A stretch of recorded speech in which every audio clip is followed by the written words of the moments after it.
Dear viewers, আসসালামু আলাইকুম। KGR tips and ট্রিক্সের পক্ষ থেকে আপনাদের স্বাগতম।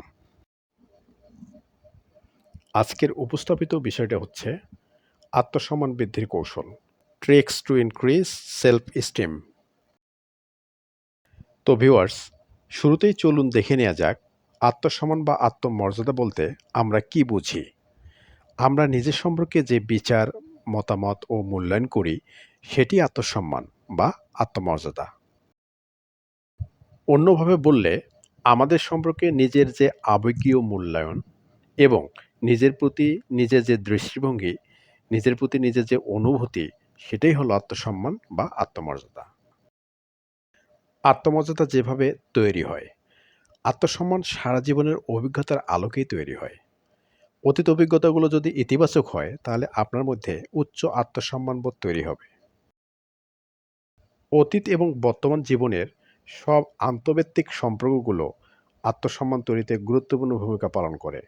যদি আপনার প্রতিটি সম্পর্ক সঠিকভাবে ব্যবস্থাপনা করতে পারেন, দায়িত্বগুলো সঠিকভাবে পালন করতে পারেন, তাহলে আত্মসম্মানবোধ বেড়ে যাবে। জীবনে যত মানুষের সাথে দেখা হয়েছে, সবাই হয় আপনার আত্মসম্মানবোধ বাড়িয়ে দিয়েছে, না হয় কমিয়ে দিয়েছে। তবে সময়ের সাথে সাথে আত্মসম্মানবোধের পরিবর্তন হতে পারে। আত্মসম্মান বাড়ানোর কৌশল ১ নাম্বার, যে বিষয়গুলো আপনি ভয় পান বা ভয়ের কারণে করা থেকে দূরে থাকেন, প্রথমে সেই ভয়গুলো দূর করুন। একটি কাজ আগে করার অভিজ্ঞতা থাকুক বা না থাকুক, সুযোগ পেলে সেটি করার চেষ্টা করুন।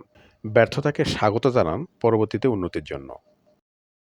২ নাম্বার, যেটা পারবেন না বা যেটি করা একেবারেই সম্ভব নয়, বুদ্ধিমত্তার সাথে এড়িয়ে চলুন। সব কাজ সবার জন্য নয়।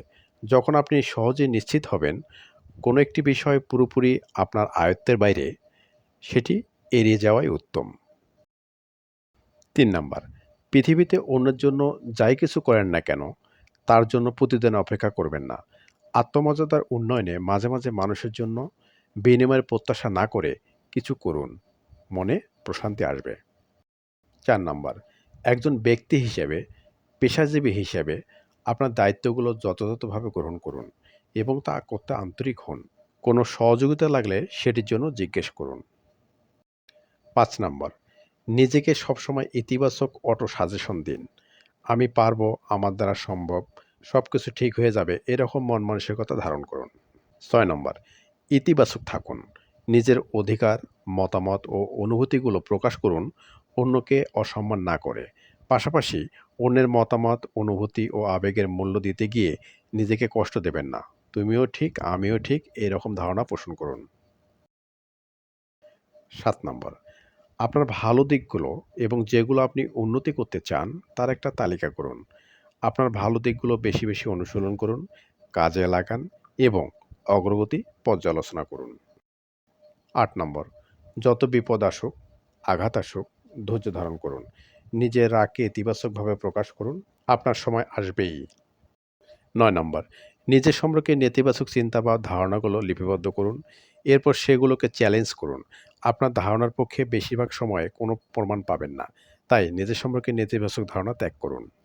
১০ নম্বর, নিজের জীবনের জন্য সঠিক, বাস্তবিক ও অর্জনযোগ্য লক্ষ্য ও উদ্দেশ্য নির্ধারণ করুন। যত বাধাই আসুক, আপনার লক্ষ্য ও উদ্দেশ্যের দিকে ধাবিত হন। অন্যের দ্বারা প্রভাবিত না হয়ে স্ব-উদ্যোগী হয়ে নিজেকে চালিত করুন। ১১ নম্বর, নিজের জীবনের অতীত ভুলগুলোর জন্য নিজেকে ক্ষমা করে দিন। অন্যেরা কি মনে করবে সে চিন্তা বন্ধ করুন। আপনি কি করতে চাচ্ছেন সেটাই করুন। অন্যেরা কি চিন্তা করবে সেটা না। পরিশেষে বলতে চাই, আপনি যেমনই হন না কেন নিজেকে ছোট মনে করবেন না, নিচে নামাবেন না। প্রতিটি মানুষের আলাদা কিছু বৈশিষ্ট্য আছে। নিজেকে অহেতুক অন্য কারোর সাথে তুলনা করবেন না। আপনার তুলনা শুধু আপনিই। তো ভিউয়ার্স, এতক্ষণ ধৈর্য সহকারে সম্পূর্ণ ভিডিওটি মনোযোগ দিয়ে দেখার জন্য আপনাদের অশেষ ধন্যবাদ। এই ভিডিওটি দেখার পর যদি আপনারা বিন্দুমাত্র উপকৃত হয়ে থাকেন, তাহলে আমার এই চ্যানেলটি এখনই সাবস্ক্রাইব করুন, লাইক ও কমেন্ট করুন এবং বেশি বেশি শেয়ার করুন। আপনাদের সুস্বাস্থ্য ও দীর্ঘায়ু কামনা করছি।